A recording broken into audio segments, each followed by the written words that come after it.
a choice right now, between fear and love. It's just a ride.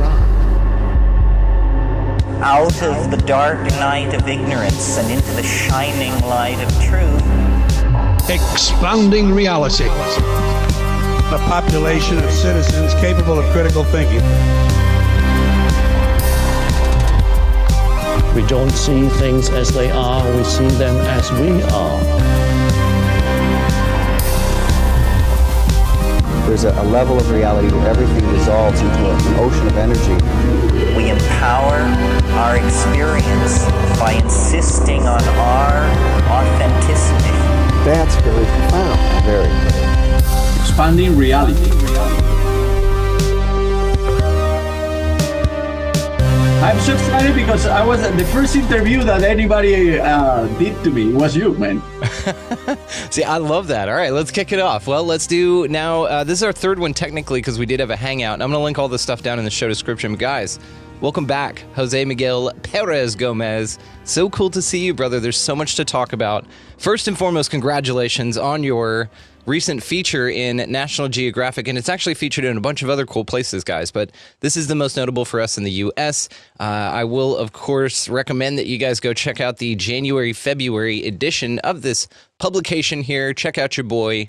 There's an adorable video of Yokai, my dog, and I going to Barnes & Noble to go pick this thing up together. And it was an awesome little adventure, and I'm so proud of you, man. I was looking at these pictures going, oh my God, we showed these on the show, and like you just said, we're the first folks that said, hey, man, come on the show and talk to us about your work, which we found you through Ben Tejada Ingram, which we will also shout out here with his two works.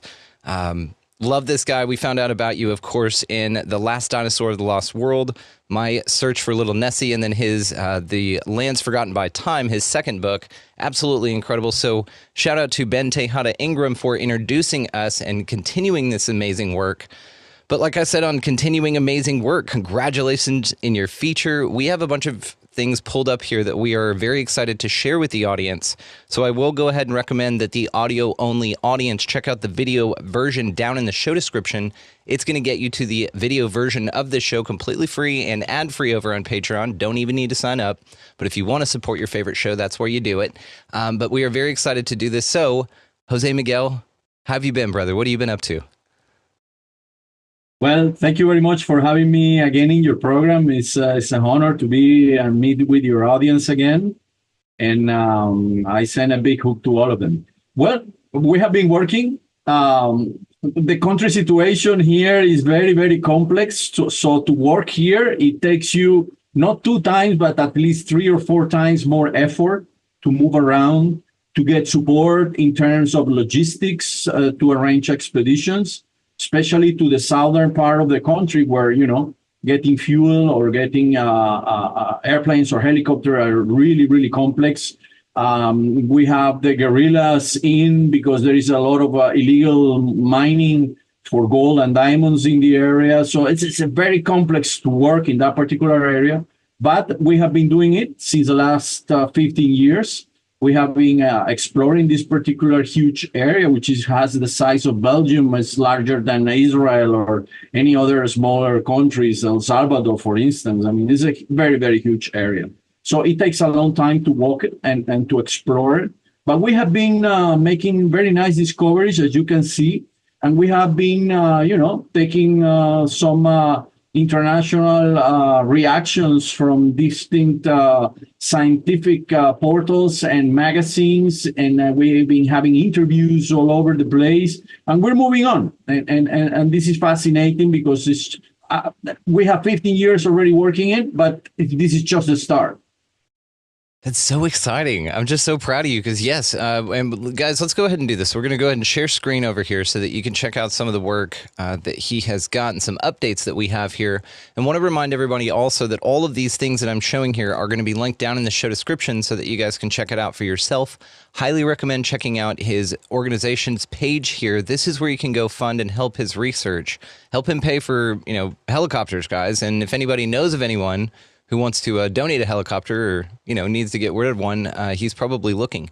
So want to just invite you to walk us through your page here because you've got a lot of amazing stuff going on. Yeah, this is the webpage of our foundation. This is a US-based foundation, and you can check on it and see some of the projects we have. The Canaima Archaeological Project is only one of the at least 7 projects we're managing right now. And this is all brand new. I mean, this is all really new projects. They're using latest technology. We use radar satellites in order to explore the land and detect features that otherwise would never be possible to realize they're there. And we're discovering new places, such as that mountain that you look in there. That particular mountain there that you see on the picture is the Tamaquari Peak. That is between the border of Brazil and Venezuela.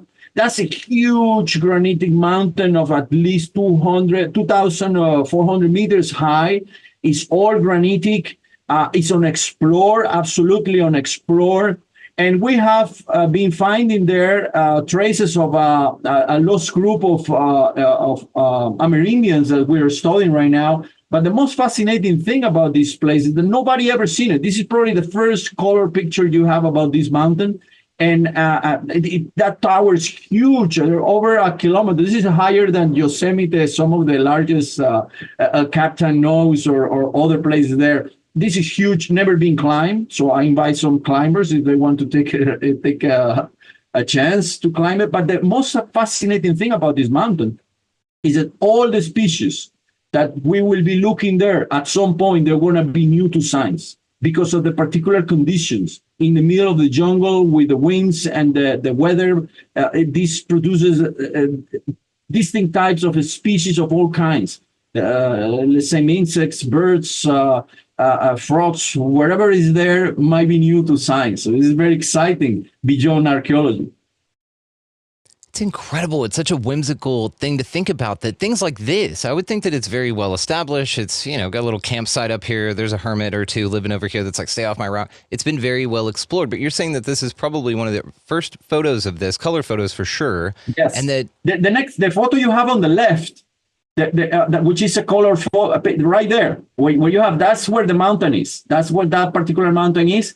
This there, right there, where you nail it. That particular point there is where the mountain is. In the southern part of that, or the bottom part of that picture is Brazil. All what you see in rose color is Brazil. This is a radar image getting from the German Aerospace Center. We're working with them since 2009, doing this type of research. But we have access now to very, very high resolution radar images that allow us to navigate the landscape, not even without being there. With VR technology, we can actually navigate these images at a very, very high resolution. So even before we go there, we know the area already. And this is an advantage we have right now with the new technologies. The satellites you see on top, those are the Tandem X. Those are the ones producing those type of images. And they have been very helpful to us because otherwise, I mean, it would take years and a lot of resources. But with this technology, with this new radar technology, it's amazing what you can do right now. And we're taking advantage of it. You know what's interesting? I love this, by the way. Do you have a larger image of this that we can see? Yeah, sure, for sure. I can share with you. Okay, if you don't mind, share. We're doing all this real time, guys. So I also just want to ask, because there is sort of an anomaly here. Do you see this little area here? It looks like a lot of hatch structuring in there, and I don't see it anywhere else on any of the other mountaintops. Yes, that is an anomaly that the image produced because there is not enough data there. Because it's so sharp. The peak is so sharp, as you can see on the right image, that the radar doesn't get it complete. It has this radar has that particular problem where the peaks are very pointed, like the one you see. So they're missing data that the radar image do not show. But this is quite relevant, and with this study we're doing there, this is the very border. This is the middle of nowhere. If you can think of right now one place in the world that haven't been explored, this is it. This is it. I mean, this is one of the most mysterious places you can think of right now in South America. And I visited a couple years ago, and I'm wishing to go back because we found close to this mountain, we found an archaeological place, which we are studying right now. Oh, so cool. I love this, Jose. We love your work. You just taking us through this. It's like we get to live vicariously through you in this adventurous spirit. And I definitely consider you the Indiana Jones of South America, man. Look at this, guys. This is, of course, one of the pieces that we featured on the show, episode 138. It's linked down in the show description. But you just standing here for scale to see the vastness of this and just the work that this took and what it meant and the overlays and just the story that you're able to recover, especially with your D-stretch technology that takes you even deeper into that. But this remote area, and if you don't mind, let's go ahead and move to a map that we had pulled up for this. And if you don't mind, tell us what we're looking at here. We're looking at the Chimantá Plateau. This is one of the largest plateaus we have here. It's a flat mountains. There's about nearly 2,500. Some of them, they reach the 3,000-meter height. And these particular mountains are so isolated that all the vegetation, all the species, everything that is on top has remained there for the last 100,000 years. So this is what has been raising up the stories about dinosaurs, and it inspired the novel of Arthur Conan Doyle, The Lost World, was inspired in these mountains. And this particular one, probably we only have been exploring no less than 3%. This is huge. This is a very, very huge mountain, as you can see with the scale. And on top of that, we basically are still exploring it. It's so amazing. It's so isolated that, it will take generations to finish the exploration of this particular mountain. There are caves inside these mountains, which are kilometers long, sorts of distinct species and even minerals never seen before have been found on top of these mountains. And these mountains were there before the life started on the planet. This is the reason why you don't find the fossils on them. They're so old. And close to them, where that particular red dot is the Upuima-Tepuy. This is what we found on the right image. On the right image, right there, on the number one, is where we found one of the archaeological places containing rock art that now it's being shown on National Geographic History and other magazines and portals around the world, because it's a particular new archaeological place, but not only because of that, but because of so far we're getting to know that we're in presence of a new culture. All the evidences that we're handling right now is talking about a new culture, and this is very relevant. This is what we want to be talking about in your program. So cool. Okay, so let me ask you this. Does this number one on the map here correspond to one of the 3D models that you'd sent? Yeah, that's the first one. This one here. Okay, yes. This is what I thought, because behind here in the first, we have a huge mountain area behind here, but it's way across that plateau. Just for sight here, guys, this is the large boulder, the monolith that he is talking about here in the 3D model here. Now, he sent me these 3D models, which, if it's okay for me to do so, I'll link down in the show description for you guys to check out. But look at this thing. How cool is this? You get to grab and walk around it. So this is out there on the plateau. And is this what you're standing in front of in... Exactly. This image? Exactly. That particular image is in front of that particular area. And the good thing about these models is that you can check them with VR lenses. If you use your VR, you can be there. Actually, you're looking at it in real size. We did this image with a drone and with helicopter pictures. And it's a very high resolution. This platform Sketchfab doesn't allow you to put more than 200 megabytes, but we have 2 gigas of information regarding this place. So the details that we can use in the lab are so fantastic that will be helpful for scientists and for other researchers to make a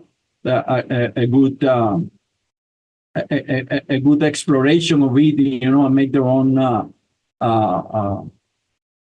results because This is we're just incredible. starting. We're just starting with this. It's so fascinating what technology can do. What's in between here, in between the rocks? That's where a this crack. freezer- If you can see that was a boulder, a complete boulder that broke in the middle. Uh-huh. Eventually, at some point, those two pieces that were Oh, connected. I see it. Oh, I It see was it. Yeah, connected. this just Yeah. fell off. Yeah, fell off. And Whoa. and there are pictograms all over it. So there is not only like panels that you can see, but this whole structure may act as a church for these people. These Yeah. people, I mean, it's not that they were living there. They probably gathered there for hunting, as you go to your cabin with your friends to hunt.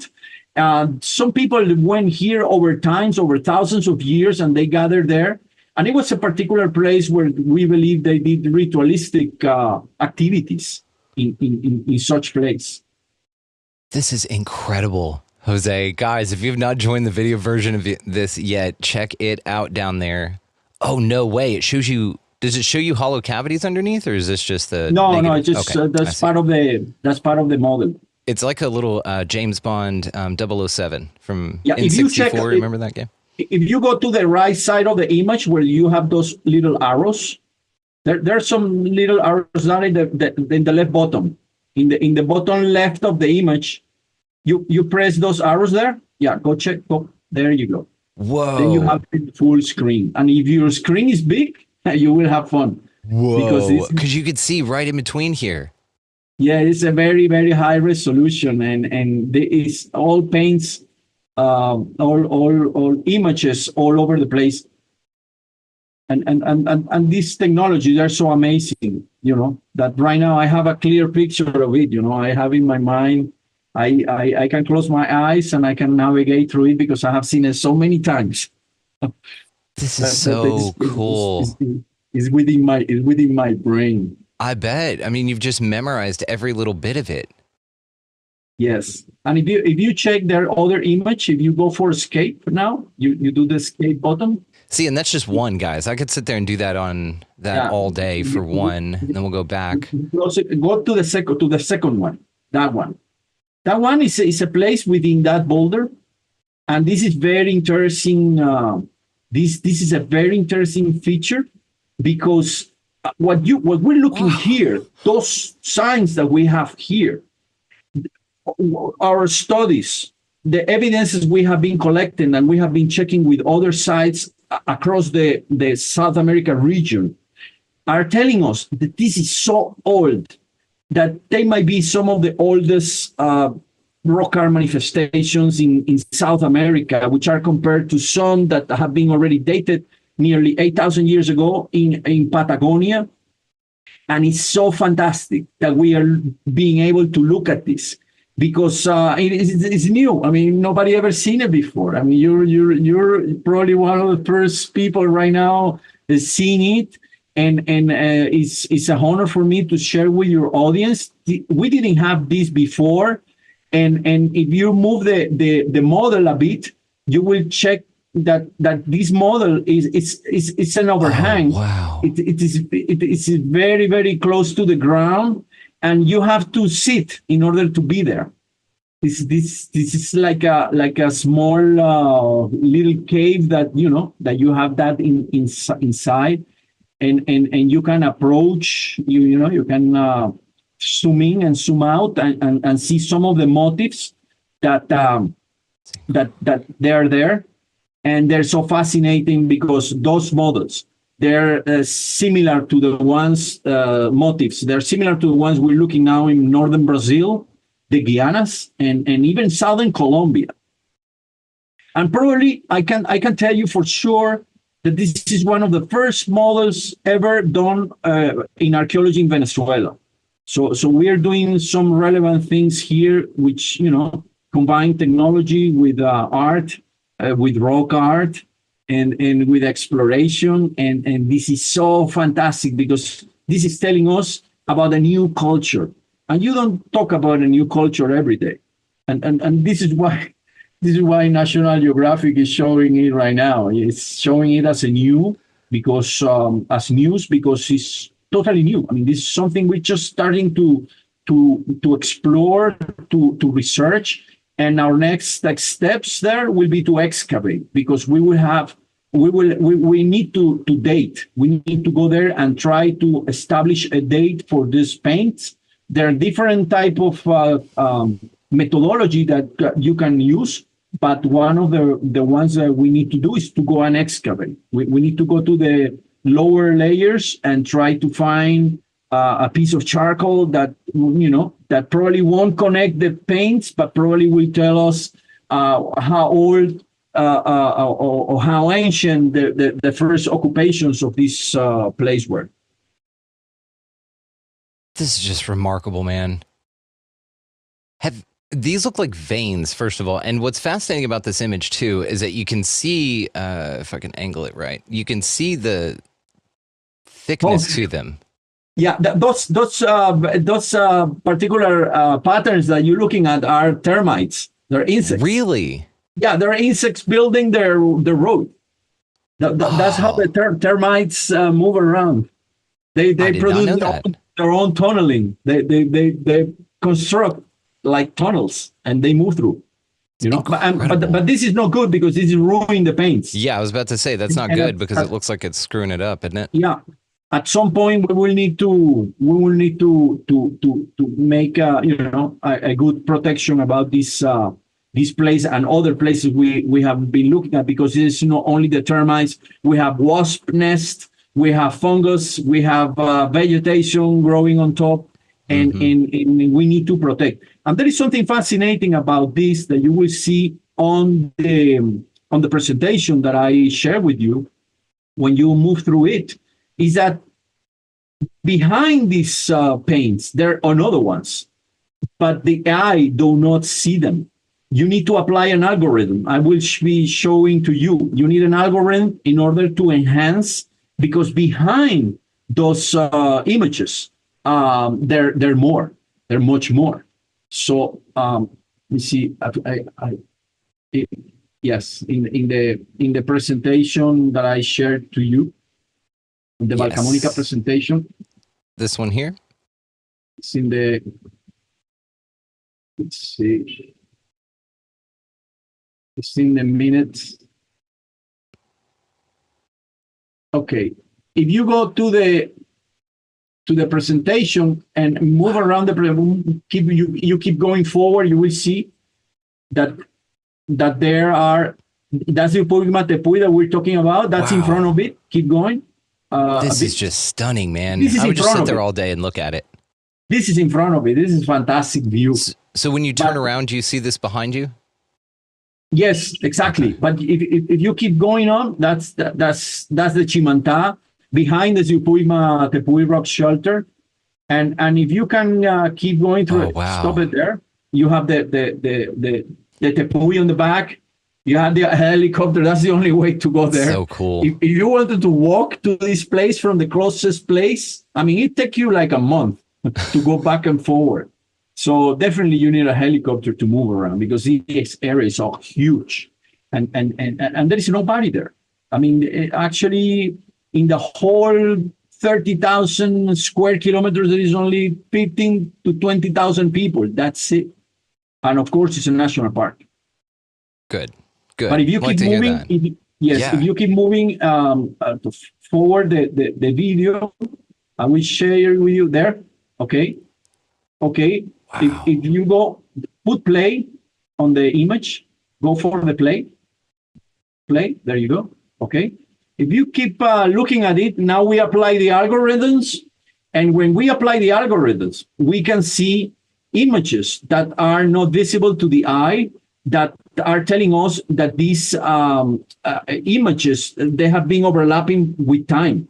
People have been there once and again and over. So they're painting on top of it, and there is a particular image that will come on next that can prove this. And I have done a lot of work with this. This has been 15 years of work. We have been extracting every single detail with Photoshop, with the use of the algorithms, try to understand how these people have been using this area for for thousands, hundreds of thousands of years, and look at the landscape. This is so fantastic. And of course, we believe this landscape had an impact on the people living there or making their life there. And here's a view of the panel. I show it to you. This is very interesting because now we apply the algorithms. Keep going. Let the video go. And we apply the algorithms, and you start to see features that are behind that otherwise it's impossible to see. Keep the video going. So this is some reconstruction of this particular yellow panel area. This is from the inside of this panel area. Look at the view. It's having an impact on us, and we're not even there. It's stunning. These people, they must have an impression of this, that, they have been impacted by this landscape. They were probably so connected to the landscape at some point that they probably had an impact on them. And this is totally new. This is the one I wanted to show you. This is the one that I wanted to show you, okay, where you can see, there you go. That's the original image. And now we apply the algorithm and look at how some other signs show up that the eye do not see. It's so amazing. It is so amazing. And this talks about the occupation of this place over time. And this is the only way we can see it. We need technology to advance. I mean, all these places and the ones already known by science that have been studied, when you apply technology, they become new. They become totally new. So this is the relevance of technology right now. And if you consider artificial intelligence to be processed with this, I mean, we're just starting. It's so exciting because we're starting a new era of research on rock art. It's incredible. I want to back up to an image that I saw because this just stood out to me. Let's do right here first. Okay. These are so cool, by the way. You did an amazing job on this. What a presentation. Okay. So do you this cube right here, or this looking figure, doesn't this look like a cube to you? Or do you think that it's just more double stacking or line, and this is meant to be more of a perceived as a rectangle? I have two questions in this photo. This is very interesting. This is very interesting because we're seeing here what is called in rock art is geometric patterns. These geometric patterns, they have been found all across Europe.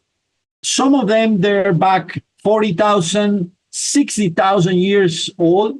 And the first ones, they're reckoning right now that they have been performed by Neanderthals. Neanderthals probably were the first species to do rock art, and this is something now is new and is being studied.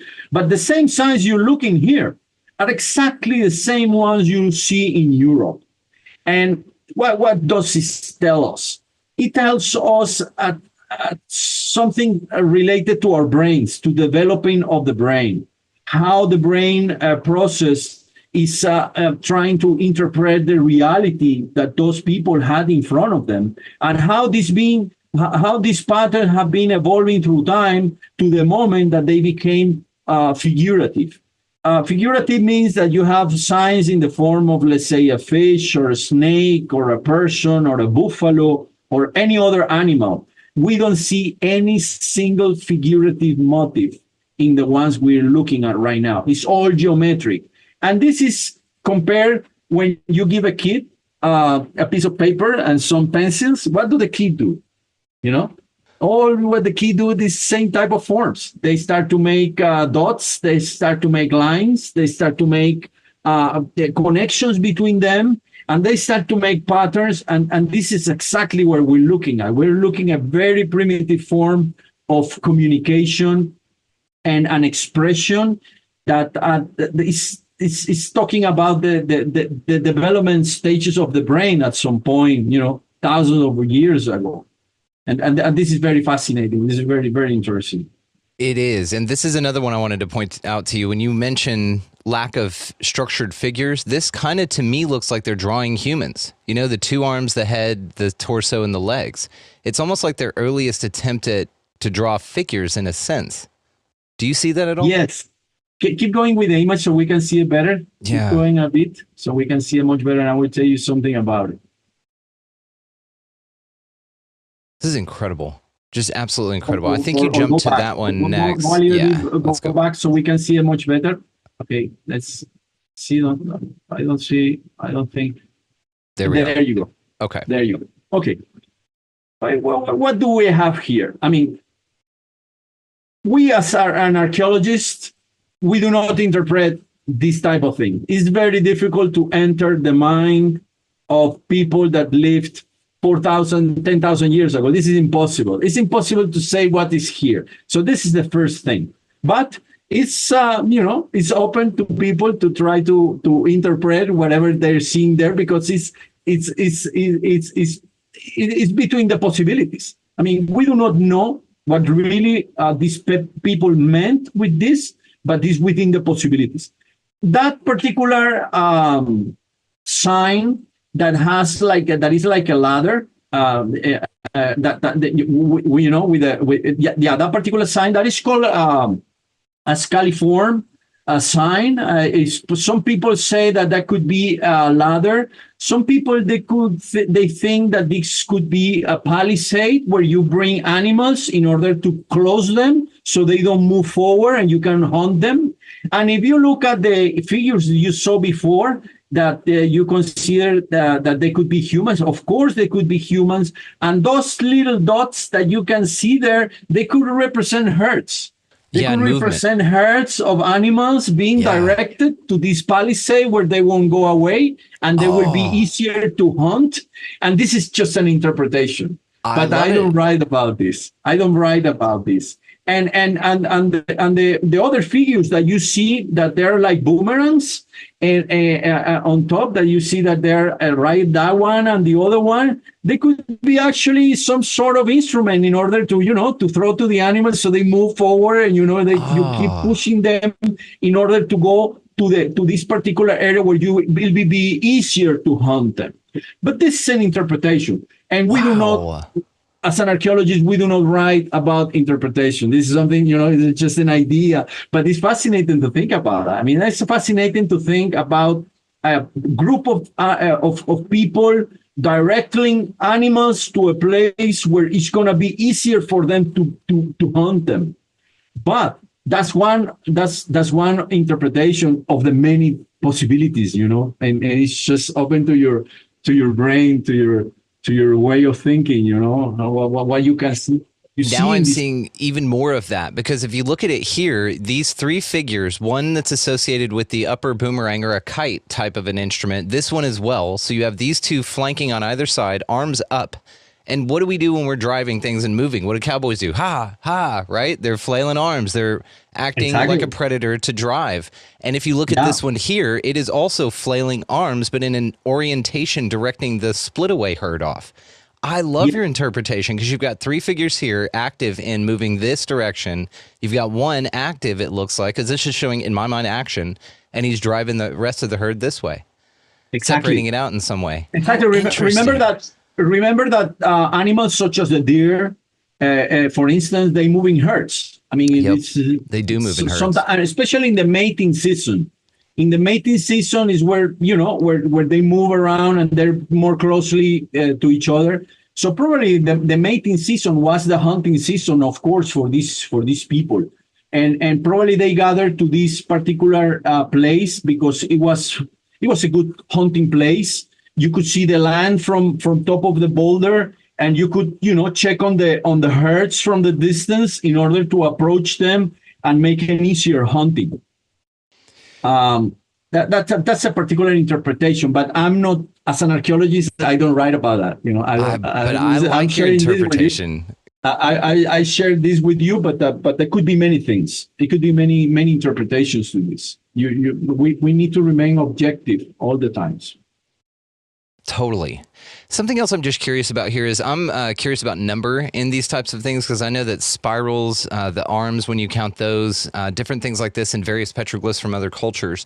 Do you find a pattern at all in the count that's associated with any of these, what we look like to be just kind of isolated? It is very difficult to say. I have another interpretation for that scalariform sign that I will be talking to you because there are many. I have seen in many other places.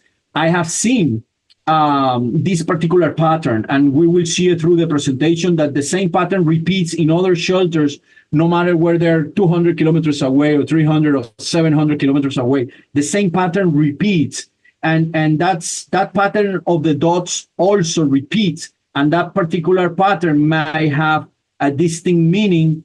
And I have done some anthropological research, and it is connected to some other ideas that actually the actual Indians living in the area still have that particular idea of what probably this mean and or meant in that so many thousand years ago. So as we move through this presentation, I can talk to you about it because there are many interpretations. But yes, it can be anything. I mean, for some people, that representation of the dots could be also stars. Could be a way of seeing the stars as you can see in some other places. Mm-hmm. You know, and I was thinking here, this would be an interesting calendar as well, because if you've got what I count here is 11 bars across, and if you think of them as tracking moons here, then they would put the 11, and then if they were on a 13-month calendar, they may heads and tails it to give you the total number. So they're telling you out of 13 months total, 13 moons, this occurred on the 11th one, something like that, you know? Yeah, and that's why I was curious if there was a consistency in number and things like that, because it could be more like a calendar, right? Because so they could just be tracking moons. It could be anything. It could be anything. So really interesting. I just love it. I could just sit here and stare. I can't wait to go do this with you. We're totally going to come out here on this plateau because I've just got to see the area. It's gorgeous, man. That's another particular interesting area. You go back a bit back.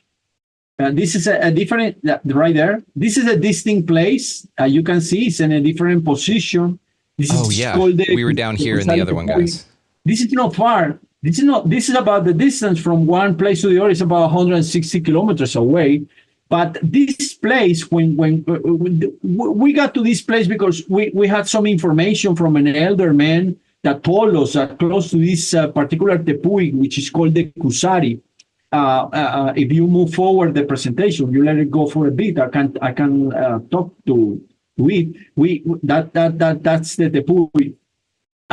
The only way we were able to get here, of course, was with a helicopter again. But this particular tepuy, we heard that this was there was a place with paints there. So we did our research with the satellite images. And we found a boulder that you can see right now from the air. Cool. It's completely covered with vegetation. So we took the helicopter as close as we could, and we went there. We managed to go through the bush. It was a virgin bush. It had no roads. It had no nothing. And finally, when we got to this particular place, there were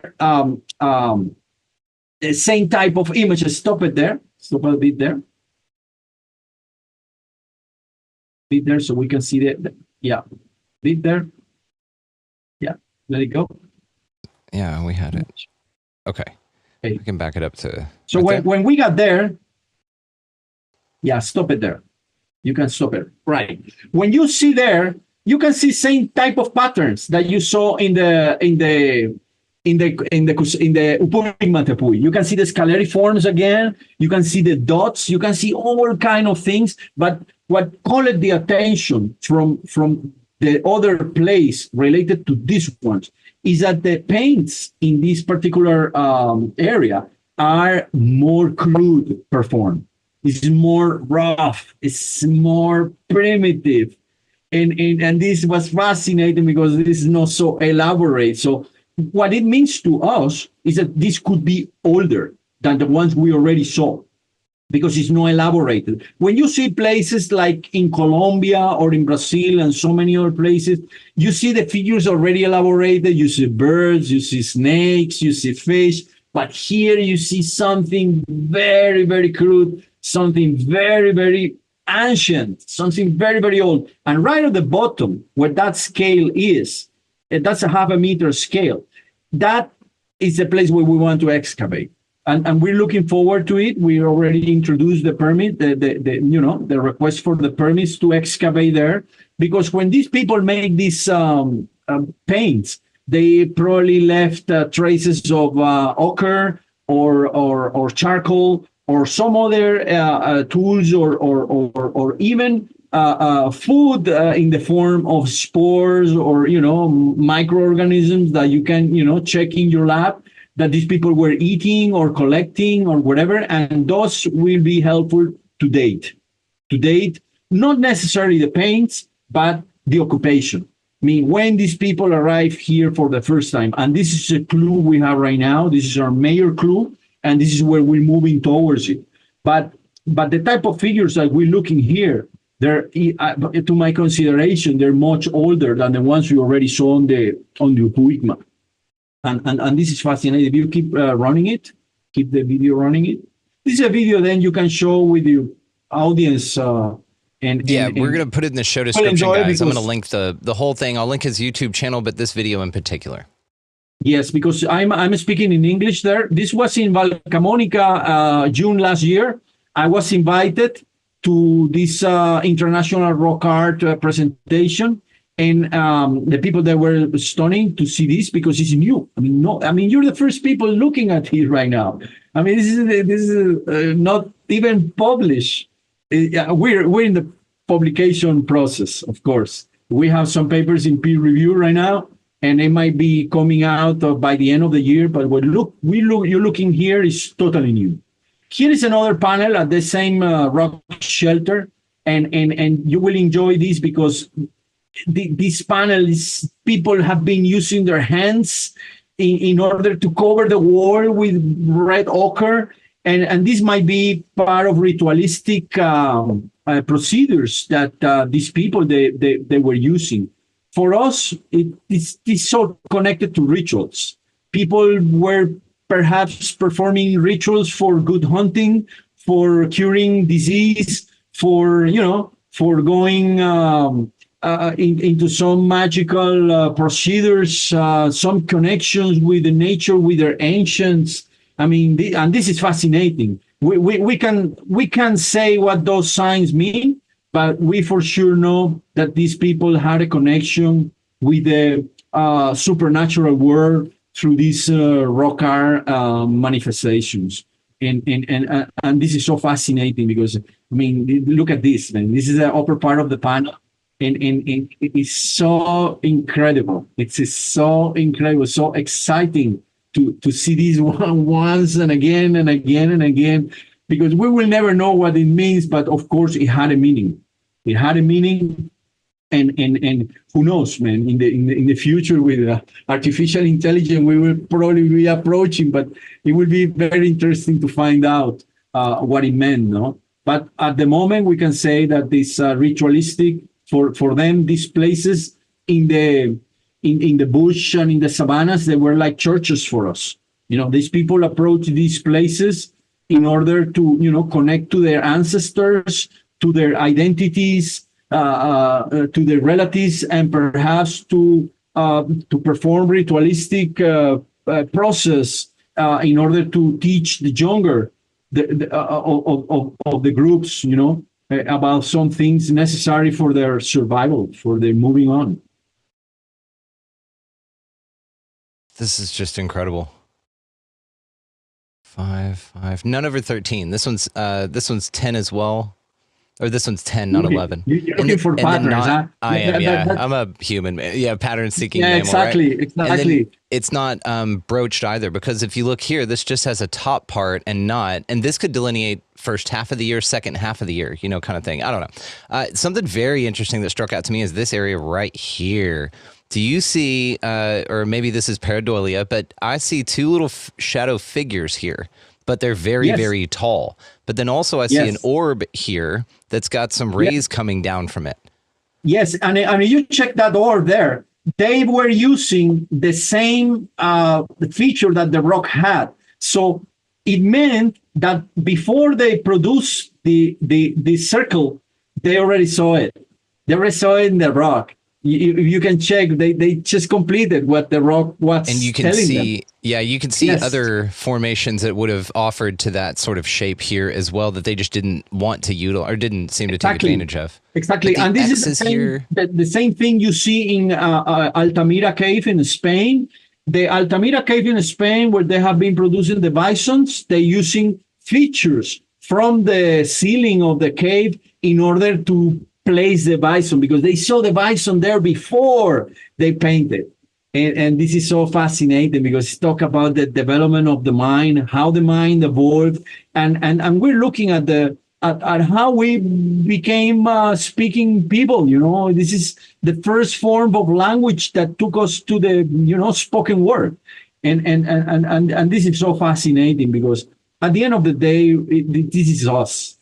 This is us thousands of years ago, trying to communicate with us and with the supernatural world, perhaps, Yep.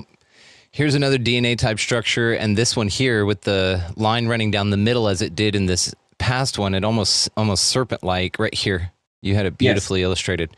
And it looks like this line running down the center, but also it squiggles out, almost like either a tuft of smoke coming up or more obviously, I would think like a snake's tongue, and that may be just the way that they were able to depict there it. There could be many interpretations Many there, things, but man. the same phenomenon you see here, you see in the northern part of Brazil, you see in the Guianas, and you see it in Colombia. And I'm going to talk to you about this in a while as we go through the presentation, because for us, Canaima area was the zero point or the zona zero, of the evolving of this particular culture. We believe these people got here and they established themselves there and they evolved here, and from here they spread across the region. And we can see them through the rock art manifestation, how the stylistics are similar to the ones we been looking at some other places around the continent. Then you see the patterns again. Yes, it's interesting. They're in sets of 3s and 4s. Have you noticed that as well? The dots? They're in Yes, 3 across or 4 across. Yeah, this particular sign, I had to use a drone in order to see it because it's very high up. It's about some 12 meters on top of the roof. I mean, you have to place your head up in order to see it, and it had a meaning. Here is something very interesting.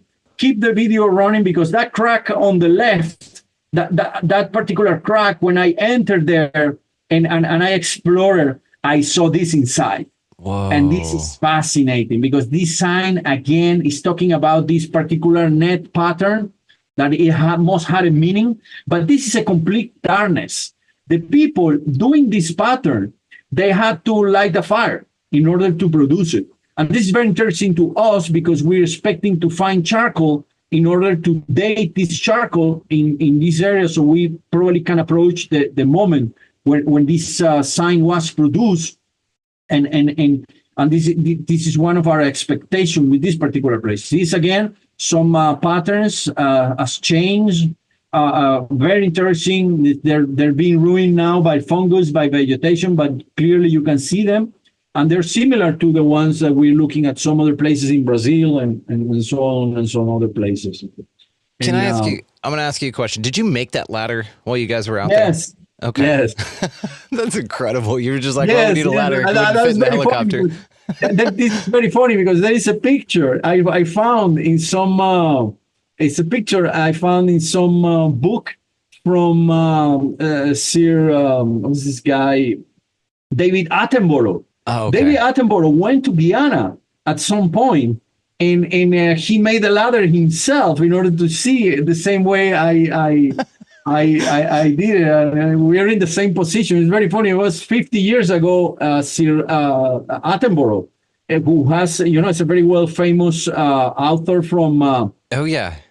from wildlife and so on from Yeah, the from British England. guy. He talks From over British the. guy, yes, and he made the same ladder, and he has an image. I will share it with you afterwards, but it was very funny. But I love it's the only this, way man. I had to check on some signs, because it means that these people, they had to use ladders as well, Right. in order to go so high up in the walls. So probably they had ladders, they have other structures, but it meant something. It had a meaning. I mean, why to place the paints so high up in the panel? And this is something very, very interesting to find out, because it's a pattern that you see all across the region. They I don't know why they had to go so much high up in order to place these signs, and it must have a meaning that we Yeah, do and not I was know. going to ask her, do you think the landscape was just so dramatically different that was on the ground then? That it was much lower, or that there was something next to it, a tree or something that it grew there they could stand on Yes. easily. But This is you see this in the cliff dwelling of the South American Southwest, as well as these real steep, dramatic entrances and exits that they needed to hew these really elaborate ladders out of. Yes, I found images all over the place. This is very interesting because we cannot connect the idea of the images with anything else. But there is particular sign here that I am able to speculate that probably represented this particular mountain. And as you see, you will see it. There you go. There you go. Whoa. Yes, with the obvious stripe down it. Yeah, You would have exactly, noted that in art. exactly. This is something fascinating. I'm not writing about it, I'm not writing about it, but it's evident. It's evident that these people probably they were trying, to connect this mountain to this particular sign. And this is very interesting because this is a way to look at the signs as well. Signs could mean places, could mean, like this thing's place. This is another place that I discovered myself. Nobody told me about this place. I had an intuition about this place. Why? Because every time I landed on a plane, I saw these cliffs at some distance. And at some point that I was into this place, I decided to go to the cliffs because I had this feeling inside. These cliffs. And, if you tell me where you would like to do some paints, I would choose those cliffs to do the paints. So I went to the cliffs, and what I found is stunned me out. It's just, it really amazed me. And this is where the cliffs are, and that's the Canem area. That's the most famous area for tourism in Venezuela. But these are the cliffs. That particular arrow there on top is the last area we saw before. So Where you these made the places ladder. they're not really far away from each other. But when I got to the cliffs, man, I had to climb up to where these cliffs were. And when I got there, what I found, it was so excited because nobody told me about this. And again, boom, there you go. Again, more paints, more particular signs that if you let it go a bit, that scale is 1 meter. But if you let the video go a bit and we apply the algorithms again, we will see much more of what is evident to the eye. And this is fascinating because, we're using technology in order to interpret those motifs, the position they have on the cliff, what they meant. And what we're looking at is so incredible that definitely we are talking about a new culture which has spread across a large area in northern South America, which connects this area in Venezuela with Brazil, with Colombia, with the Guianas, and perhaps even with Patagonia, because we're looking at the same signs that they have been found in Patagonia. And this is telling us about culture, a hunter-artist culture that stayed at some moment in this area, probably some 10,000 years ago, between 10,000, 7,000, 5,000 years ago. And this is something we're trying to find out right now. But what we're looking at is fascinating. It's so fascinating because it's not only new, but it's a cultural heritage for humanity right now. And this is something I'll be going to talk to you at the end of our talk, because this is where we're moving forward, because we need to preserve this rock art. We need to do a preservation of it. We need to study it, and we need to transmit to the next generations Otherwise, our work will have any meaning at all. You know, this is something. This is a legacy that some people is giving to us, and we need to continue giving to other generations that come afterwards. Your reverence for this is just beautiful. I know that you keep saying that you're not writing about it, but I hope that the people that do have enough common sense and good judgment and wisdom to come talk to you as they're writing about it, because you've got the insights from boots on the ground. Okay, couple of things in this. Obviously, we're a little, there's some very interesting, these loops with the staff running through. You've got a few more. One of the most prominent things here is the thing that you had the icon on. Now, if you look at this, it's 7 across by 4 down. That's 28. So if you're thinking moon cycles, the moon cycles every 28 days, right? It's pretty interesting. Could be calendar type. You've got 12 by 8 here as well, but I think that there's a 12th here. So that'd be 12 by 12, 144, which would be an interesting counting method as well. But you also have these tree type structures that seem to have different grow heights, which also lend for new needles on them. And then again, you have these understaffs, void overs. And I think there's one that goes to 13, 1, 2, 3. I know that this one goes back to, this is our 11, 2 standard here. So 11 across 2 tops, that's 13 total. It's just fascinating, man, when I'm looking at this. It's fascinating. And I have my theories about this that I will be sharing with you, because I did a research on the locals, the Pemons, which are living there. The Pemons is a very interesting and very, very fascinating indigenous group that inhabit the region, but they're new. They only have 500 years there. I mean, when the conquerors arrived to the continent, to this particular area, the Pemons, they were there already, but it's known that they only been there for 500 years. And 500 years in terms of indigenous studies is basically nothing, because just babies. They're the new kids compare what we're looking at. We're looking at something that probably the lowest dating that we have here probably is 4,000 years old. So compare 4,000 with 500, I mean, means nothing. But the Pemons, they have a particular mythology that talks about the net that the spirit of the dead have to go across when they move through their journey after they're dying. And perhaps we're not far away to interpret that some of these patterns that we're looking at as a netting pattern is connected to a death process. I mean, what we're looking here in this wall, probably, this is my own interpretation. I don't write about this. I'm telling you because, I also like to get into some of these, with a friend like you that, have the intelligence to understand this. But perhaps every sign is related to a death of somebody. Perhaps every time that somebody died, somebody came here to place the net of this knowledge that probably they inherit. And this net, as I tell you, is connected to some traditions of the actual Indians, where go to the next image. So we have a close-up of the netting pattern, because I think the next image goes to it's a closer view of the center of this panel. So this netting pattern, it's an idea that the spirit, when the spirit dies, it has to go across a place in order to continue, the journey.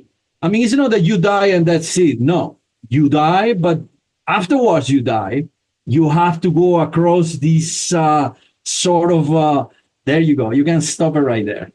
And if you can see this square symbol that before you number it with, that particular one, and we will be looking to another particular symbol that I found when I went to Valcamonica area. Let me see if I can have it here, but not to get the idea lost.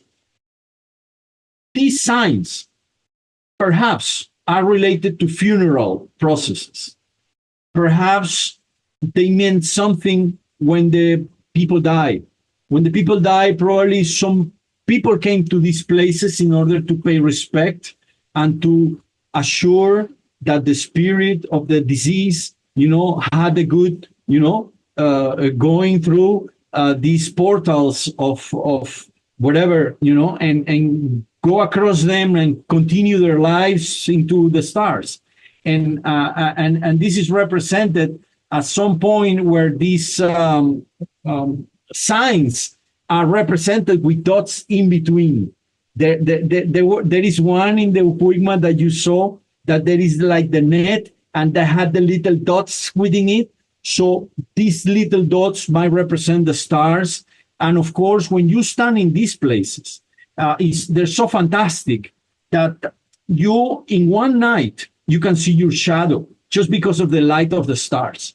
It's so extraordinary, the light that comes to you at this point, that these people at some point, they had to look up and see the stars and think of the traveling of the spirit to the stars. I mean, they have probably this idea that, you don't go to the earth or go below, but you go up. I mean, your spirit goes through this pattern into the stars. And this is, I'm not saying this. This is a Pemon indigenous interpretation of this pattern they call the net. And who knows, it's very difficult to say, but this is a possibility we have right now to interpret that most of the signs represented in these panels across the region, they're probably related to funeral process, which I wouldn't be surprised. I've got something to say about this in the afterthought. I've something interesting to say about this. So definitely check the afterthought link, guys. Great way to support your favorite show. Definitely some connections to make there. And the hint is DMT. But we're going to move on with the presentation here. What do you make of? So some ladders are turned sideways, some are up and down. Do you see that distinction as well? Do you think that has any delineation? Probably once we figure out what they're for, the orientation may make more sense, right? Well, it's very difficult to say, man. It's really, really difficult to say. The anthropologists are more into this because they study the actual indigenous groups and they can connect, let's say, what they paint now, as they paint their bodies, or they made the basketry with signs and particular things, so they can make connections. But for me, it is very, very difficult to connect any of these ideas with what we're looking at. We as archaeologists, we're more objective. We present what we have. These are evidences, and if somebody wants to make their own opinions, they can go ahead and look for it. I wanted to call your attention right now, if you can write down in your browser, if you put Valcamonica rock art, as it stay on the video, Valcamonica name, if you put Valcamonica, there you go. Look at the image. The first one. Yes. That's Italy. That's the Alps in Italy. Look at that. I've definitely seen these before. That's what I mean. The human brain had a particular development at some particular time, and these patterns, they're represented all over the world. They're represented all over the place, and probably they're similar, but probably they had different meanings. So it is very difficult because the conditions in Valcamonica, if you check them with the conditions in the Canaima particular area, they're so different. But who knows? Probably it meant the same. Probably this pattern had the same meaning, but who knows? I mean, it's very, very difficult to say. But if you look at it, it's exactly what we're looking at. It's exactly what we look at Upuigma. It's exactly what we look at Kusari Tepuy, and it's exactly what we're looking at now at the Cuyarimpa cliff. Go back to the very beginning where we saw the other image, the first image at the Upuigma. Go to the beginning. Back. Keep going back. Keep going. There. Go back. Go a little bit forward. Yeah, there. You see the same pattern. Yeah. Now keep going back. Keep going.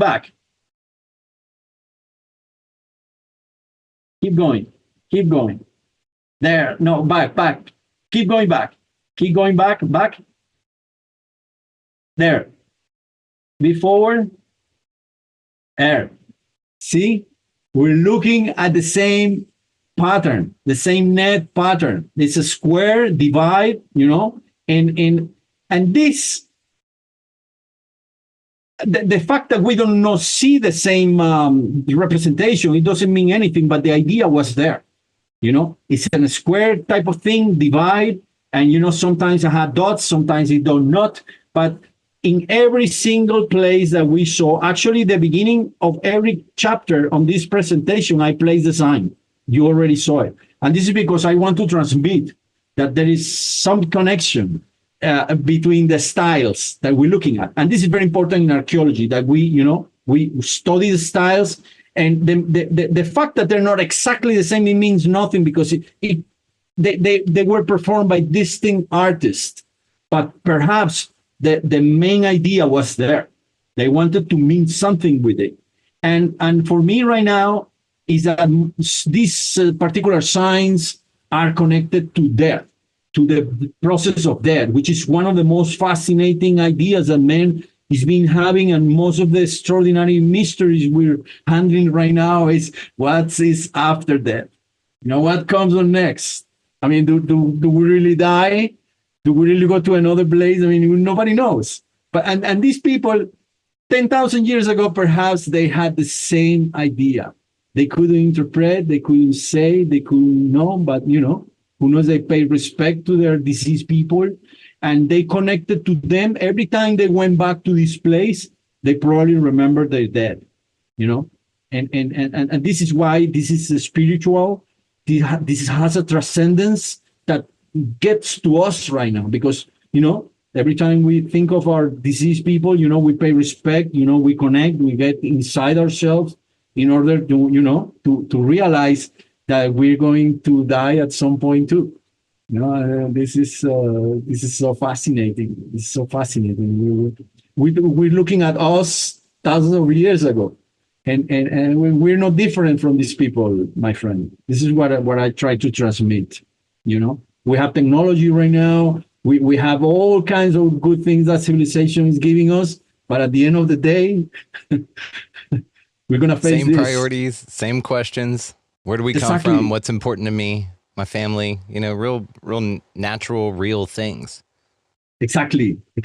So if you ask me what those signs mean, I am pretty sure that they had a ritualistic meaning, and they were really rooted inside their people hearts and minds, and that was a way to connect them with their people that they were not there at that moment, and to the supernatural world, as well as to the environment. I mean, it was all connected. I believe there were no difference between the sacred and the profane in those times, as we do have right now. Everything for them was perhaps very clear, Yeah, I doubt a lot of your tribal members, community members, were trying to talk you out of prophetic experiences you had, because they were experiencing them too. Yes. So it was appreciated, not shunned and gaslit. Yes. So if you keep going forward in the presentation, so we can advance to other places. Go back. Okay. Go back. Okay. Here, these petroglyphs. Petroglyphs are different from the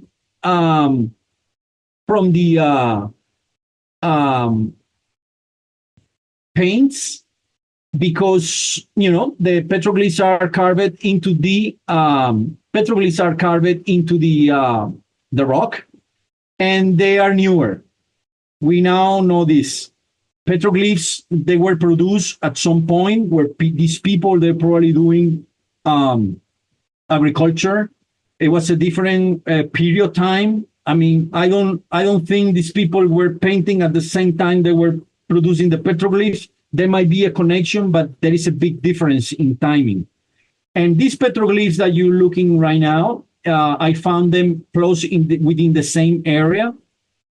This is called the Aribe Meru. It's in a rapid area. Again, you see this radar image. This is a Caroni River. This is a fascinating river that belongs to the Orinoco Basin. It's extraordinary river. It's virgin area. It's within the park. It's fascinating. I hope you sometime can come here and I will show you around. We will I would love that, man. This is a bucket list. Through the Caroni and meet those beautiful places that are pristine. These places are so pristine. They're so old that you can basically stay there as these people were, thousands of years ago. You will be looking at the same landscapes. And this is fascinating because it remained the same. So here in this particular area, I found the petroglyph. It was a long time ago. Here's the model that you also can share with your audience afterwards. Yeah. But this particular model is fascinating because it connects the style with other styles in the Andean regions. If you look at this, stop it right there, for instance. If you look at this, this is an anthropomorphic figure. Anthropomorphic means that it's connected to main type of form. And if you look at it on the sides, they're like big ears. It has like big ears, and it have like big like something on the nose, which might be an adorn, and also it has like a crown type of crown on top. This is telling me that probably is connected to the groups of people in the Andean region, such as the Incas or the Chibchas, that they had a big earrings that they hang it from the ears, and they were very, very funny. That probably this is what they're trying to interpret. The big ears, which was a sign of status.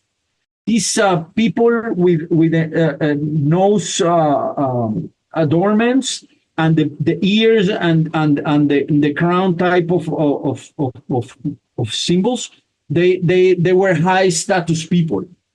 They were the elite, and this particular sign, when we saw it, it calls our attention because there is nothing we have seen similar in the whole Venezuela area related to this. Actually, this is not in the Venezuelan records. The first publication of this, which I think I shared with you, the publication we have in the Rock Art Research magazine. This particular petroglyphs is new. It's new to the area. It's new to the world. It's new to Venezuela, and it's in a very particular area where the river at some points might cover it because of the flooding. So perhaps the up and down of the river regarding to the petroglyph, because it's eroded, and we believe it's perhaps eroded with the water, it perhaps is a marking. It's a marking of the season. So when the water was a particular place, the people probably knew that there was something happening, in terms of hunting or fishing or doing whatever other thing, because it's seasonal, So some of the petroglyphs that we see might be forms of checking time, So they knew when the petroglyph was covered with the water, something happening, and it repeated year after year, year after year, and that was a sort of of marking time. And this is one of the interpretations for petroglyphs, that you see them on top of the water and then you see them completely covered by the water. So if you keep going on, I will show you more. I just want to point out the negative relief here and how advanced this technique of carving is, because they showed this on Göbekli Tepe, and this is just a very challenging thing to do. Yes, but this particular rock, if you look at the next one, the next image that is going to be showing, this is very interesting because this is a light reflecting transformation. This is a technique we use in order to check on the depth of the carving. And the images that you were showing before, you can see that there are some others across the petroglyph. The petroglyph, go back to the image. And make it stop there. Yeah, there. Okay, stop. Okay, if you look at, there's some other, this is called couples. Couples are like rounded things carved into the stone. Yeah. And these couples are considered perhaps the oldest petroglyphs manifestations that you have. So perhaps before having this whole petroglyph, which you can see, is connected to the bottom part of the image. I mean, it's larger. The petroglyph is larger than we looked before. And this we didn't know before until we produced this image. But you see these rounded couples, as they're called, cupulas in Spanish. But couples, there's a lot of articles about this, are perhaps the oldest form of petroglyphs. Before men did, anything carved, they did carve these particular rounded things. And the eyes of the figure are done in this particular technique. And this is very interesting because, it talks to us that perhaps before the petroglyph, there were already markings into this area. It does not mean that these people did the petroglyph all at once. These people came to this place year after year, perhaps, or, every once in a while. And every time they were there, they remark and they carve again the petroglyph and they carve it. It's not that they did the petroglyph, at once. They say, oh, let's do this. These people, they weren't doing this because of art. They weren't trying either to produce something beautiful or something. No, it had a meaning beyond that. Also with the paints, they were not meant to be artistic or beautiful or nothing like that. They had a meaning, which we do not know what they meant. But every time they went there, they remarked it. So we found in the petroglyphs as well as in the paints that there's some of them that are remarked. So when people were there, they remarked, they went once and again, and they mark it over, and they mark it over, and they mark it over. And this is the same case here. And that had a meaning. These people, when they stop at this petroglyph, because probably was a stopping point in their journey. It was a point where they decide to stop, to make a camp there for fish, to relax before they continue. So this is what those petroglyphs, it's one of the interpretations of what those petroglyphs meant into the land, as you have there in where you are in Texas or in Arizona or other place in the U.S. Every petroglyph you see, it probably is a stopping point. It's a point that marks a particular area where these people gather, where these people did some ritualistic activities, whatever. But it had a meaning. And the meaning was not because it's beautiful. and this is very, very interesting, This is very interesting to check out. It may have been both. It may have been functional and they just knew how to do it to where it was pleasing to the eye as well, because there's a lot to that, aesthetic functionality. Yes. And some people have been doing studies on the depth of the carvings relating to particular regional stylistic compared to others. This rock is sandstone, so it's easier to mark that rather than granite. And this is why perhaps you can see that the depth of the carvings is deeper than other ones. But again, remarking the petroglyph was probably ritualistic. I mean, they didn't mark it because, I'm going, to come here and, so it doesn't get lost, so I'm going to make it deeper. No. Every time they remark it, probably they were praying. Probably they were doing some sort of, it's like a mandala. Inner thinking of, they were remembering their ancestors because they were not the ones that did it. Probably this was performed, 100 years before them, and they came back and they remark it, and this is the way they pay respect or they transmit to the younger their knowledge about the land, about the hunting or about the fishing or whatever. Yeah, it's like a mandala or something, the rosary beads or something, how people count the rosary beads or saying their prayers, or the monks do the sand mandalas, they put sand in tiny little, and they make this beautiful thing, but it's a very meditative process. So I dig your interpretation on that. Maybe by doing that, you invoked whatever this was for your hunt or for your day or a rite of passage or something, as you said.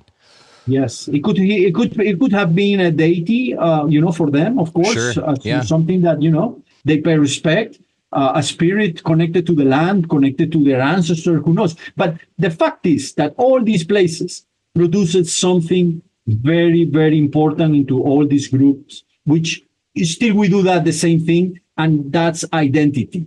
when we look at the flag of our country, when we look at some structures that are in our country, let's say the capitals or churches or whatever you have close to your city, what it produces within you is identity.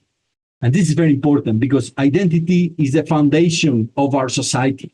You know, a society that has no identity is not a society. You know, it's just a group of, who knows, but identity is one of the most important and relevant things we have in our culture. And this is the way to preserve our borders, our thoughts, our feelings, our everything that is connected to us has a foundation on identity. And this is all over the world. And this is one of the basic things that all designs and manifestations that I have been showing to you have. They're there in order to create some identity of the group. The group reflected themselves, no matter where they're young or they were dead or whatever, they reflected themselves into those particular motives, and that created identity. And identity with time created a nation, a whole society, a whole country. A whole country is created on identity. This is very important to have in mind when we look at art or religion or whatever other thing. The basic foundation is always identity. Wow. This is the way we connect each other. The problem is that we as human beings haven't connected the whole identity of the world. We're still placing borders around. Around the countries, around the imaginary places. lines. Yeah. We still do not understand that we're a whole humankind, And that's part of being human, is realizing that we're so ignorant to our connection, right? Yeah. Incredible. It makes you wonder, makes you think, Yeah, definitely. It gives you perspective because, like you said, man, I mean, these are, you picture taking your son out hunting or something like this. Well, this is, what these people were doing. It's just, instead of going to Cabela's first to load up on whatever, they stopped by the rock carving and made sure that he etched it because that was part of the process. It's just interesting. The connection is what it was all about, though, like you said, but it's also connecting to the ancestors, the gods, your fellow man, because we were all involved in these rituals as well, or they were. And then it's connecting you to everything. You think this is a volcano? Yeah, I look at volcano. I say the same thing. It's very interesting that you saw the same particular thing. It looks like a volcano. Well, it could be anything. I have seen other patterns similar, but when I saw it the first time, I had the same words that you said. And this is very interesting. This is very interesting because it makes a connection between our brains, between our thoughts. It could mean anything, but I had the same feeling. So look at here. Stop this image here. This is very interesting here because the letter A image, again, you see the scalariform sign as you've been seeing before. And this is fascinating because this is the first time we can connect the petroglyphs with the paints, with the rock art paints. And this is something I never saw before. I never saw connections between petroglyphs and the signs painted because they're, in terms of time, they're separate so much that it's very difficult. But when I saw this particular scalariform sign again being represented as a petroglyph, it told me about the continuity. And continuity is important because somehow knowledge, information is transmitted from one generation to another. And what you had before on the paints on the wall, now you have it in the petroglyphs. And since the petroglyphs are younger than the paints in terms of dating, we can consider that there was a continuity in the evolution of these groups, these human groups that started to produce the rock art. Then they evolved into producing the petroglyphs, and within it, in that particular period of time, they evolved from being hunter-gatherers into more agriculturalist group of people. Why? Because it was a natural process. I mean, first you have, and this is a worldwide phenomenon.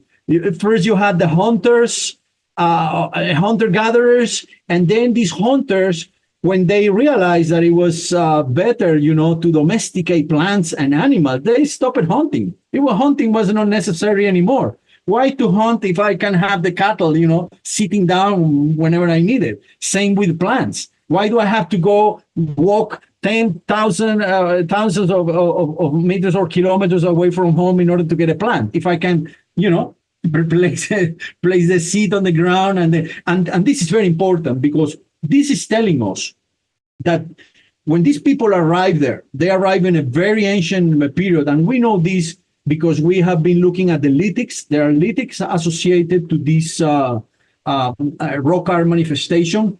Some of the places, when I got into them, like the Kusari Tepui, when I look at the ground, it was covered with lithics, like they left it there the day before.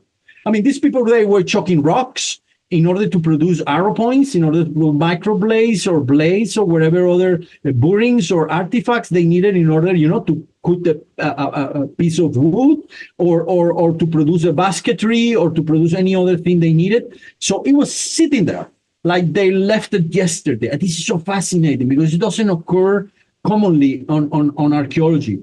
And what this is telling us is that these people, they were hunter-gatherers at some point. But what happened? That in some other places, we found lithic tools which are associated to agriculturalist processes. These lithic tools are more associated to chopping wood, like cutting down a tree, or to open the ground so you can, place a seed or get something out of the ground, like a root or something, So these lithic tools, we are studying them right now. They're in the same place and they are overlapped. I mean, we have the lithic tools very, very related to the hunters, but on top of that, we have lithic tools related to agriculturalist people. So it means that it was a continuity. It was an evolution. These people got to this place. They liked the place. They did hunting at some point, but with time, they evolved and they become agriculturalists and more fascinating. On top of that, we have ceramics. We found ceramics. So these people evolved from being an agriculturalist process or group of people to produce ceramics. And this is the same process we see in Europe and all over the world. When we look at the process of civilization, they go from the lower levels to the high levels. And when we start to look ceramics, we're in a very, very top process of these people, because it meant that they were established. They were starting to establish themselves. When you see ceramics, you don't take ceramics from one place to the other and move 100 kilometers with ceramic piece, because it's going to break. It's going to break.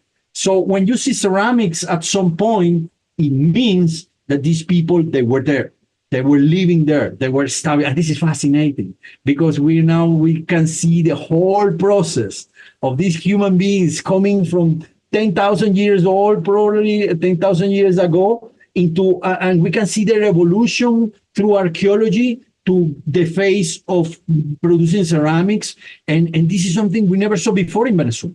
In Venezuela, there is no one single place where now you can connect these stages of human development and in one area, in one particular area. And this, my friend, is why we talk about the new culture. We are looking at the new culture here, a culture that was sitting there, and we started to see this particular rock art manifestation, but behind the rock art manifestation, there was something deeper and more strong and more fascinating, which is a culture.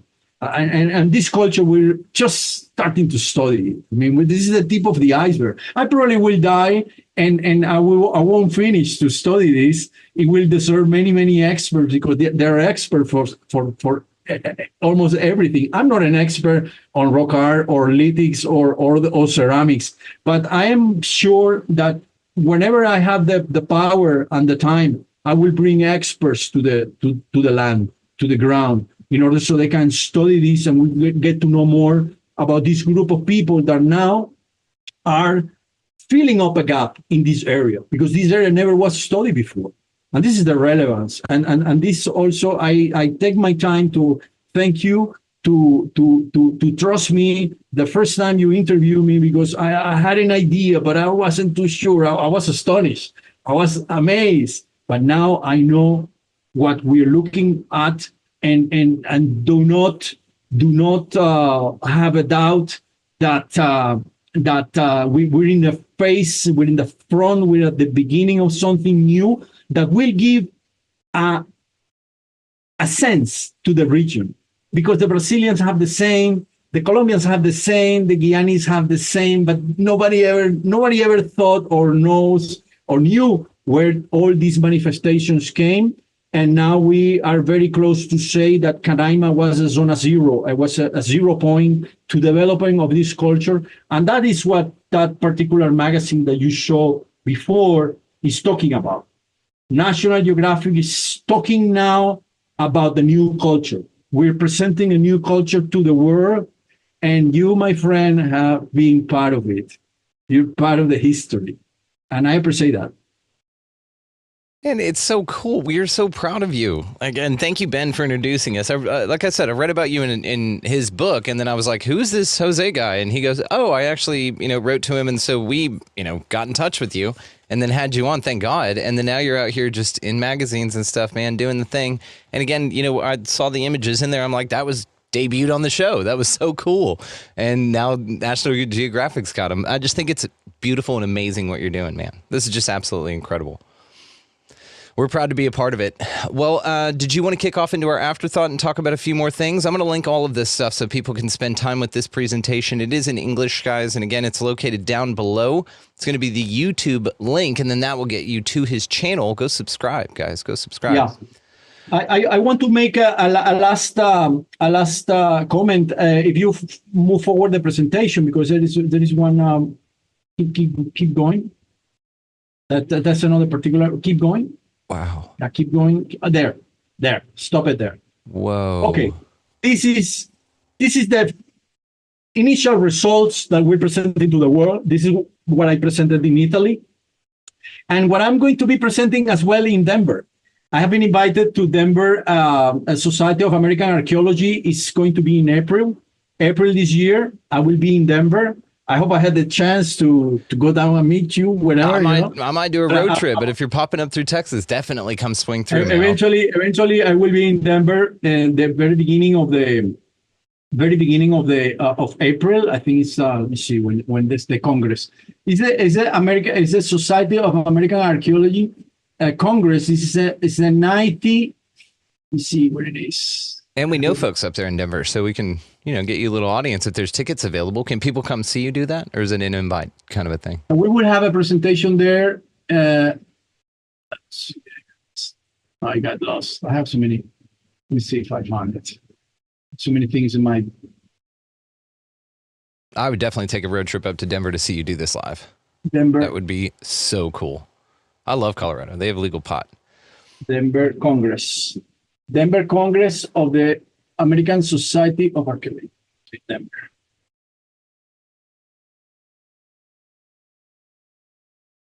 This is just incredible. What a map.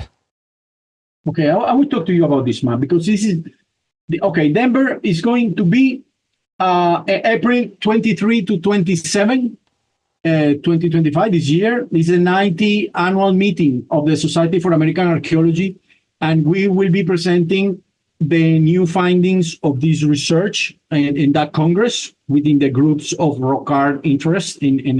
We're very proud that we have been inviting there to present this, but this is the preliminary results of the studies we have been doing that you have been presenting already to your audience.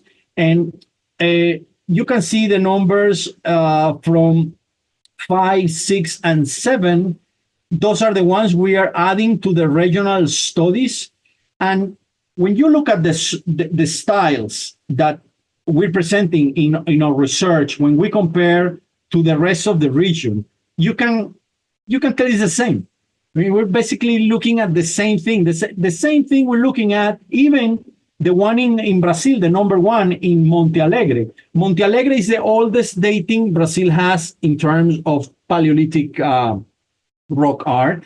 And the the rock art there in Monte Alegre is so far away. It's like more than 1,000 kilometers away from Canaima about, and it's the same.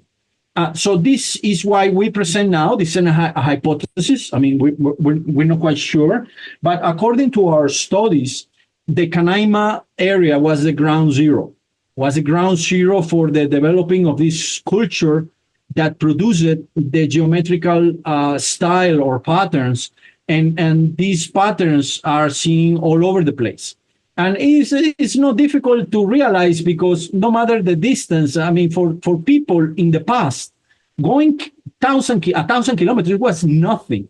These people could walk 1,000 kilometers within months, or less than months. I mean, they were people accustomed to walk and to move around. So whenever they moved, they took with them their technology and all the knowledge and their culture, and of course they probably took their styles. So this is what we're presenting right now, and all the evidence point out that really Canaima was a ground zero, and we are still working the hypothesis, and we will we'll continue to smash into this, because this is not easy. This is just beginning.